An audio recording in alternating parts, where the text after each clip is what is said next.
Bonjour, je vous propose de vérifier la précision de Google Earth, notamment pour mesurer les distances. Nous allons comparer la précision du logiciel Google Earth avec le logiciel GeoPortail qui utilise les données IGN. Nous sommes ici en France, à Sals-le-Château, où ont été marquées au XIXe siècle deux bornes qui ont servi à mesurer la Terre. Ces deux bornes ont été les bornes mesurées par Méchain et Delambre. Celle-ci a été mesurée par Méchain au niveau du sol. On a mesuré au sol sur plus de 11 km la base du premier triangle.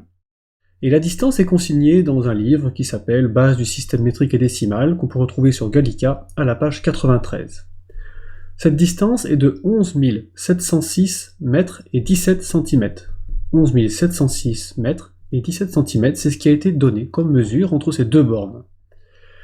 Voici donc la borne australe de Sals-le-Château qu'on aperçoit ici. On voit donc l'ombre de la borne, et puis ici l'espèce de borne qui est une sorte de petit obélisque qui est toujours en place.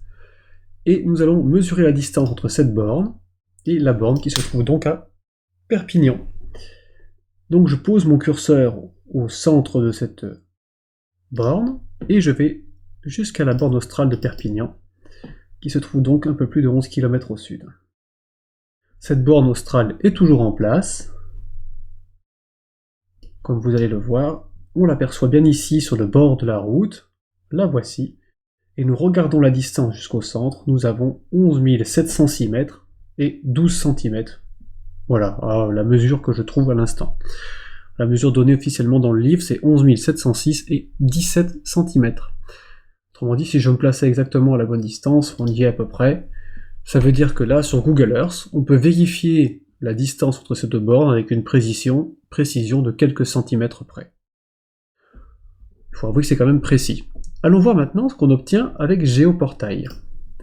Nous sommes ici sur GeoPortail avec l'option Images, et ces images sont la base du système de l'IGN.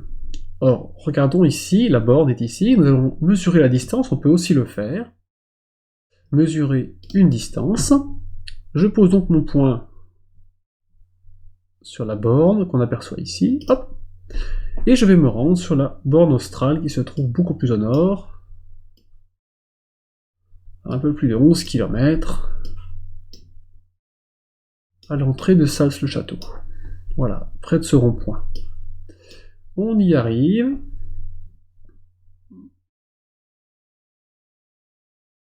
On va zoomer, la borne n'apparaît pas à l'écran, donc on va mettre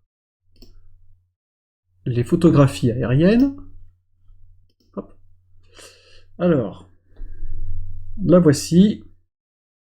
Comme vous pouvez le voir, la distance indiquée, ici, c'est 11 km 720. Première remarque, la précision est à plus ou moins 10 mètres. Il ne donne pas de précision au mètre près. Et ce que nous donne comme approximation le site GeoPortail, c'est 11 km 720, c'est-à-dire à peu près une douzaine de mètres, voire 13 mètres, de plus que la distance officielle donnée par les scientifiques Méchain et Delambre, mais également plus long que Google Earth. Donc vous voyez bien qu'ici, si on veut faire des mesures de distance précises, on a tout de même une preuve de la très grande précision de Google Earth, contrairement à ce que certains pourraient émettre comme idée. Donc bien sûr Google Earth peut y avoir des erreurs, c'est possible, lorsque les orthophotos sont effectivement mal calibrées, ça arrive.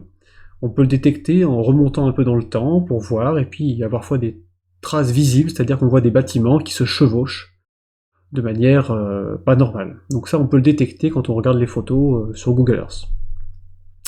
Donc voilà un exemple d'éléments pour prouver que Google Earth est extrêmement précis, et qu'on peut s'en servir, et que les historiens, les archéologues devraient utiliser, et utilisent d'ailleurs pour certains, ce genre d'outils.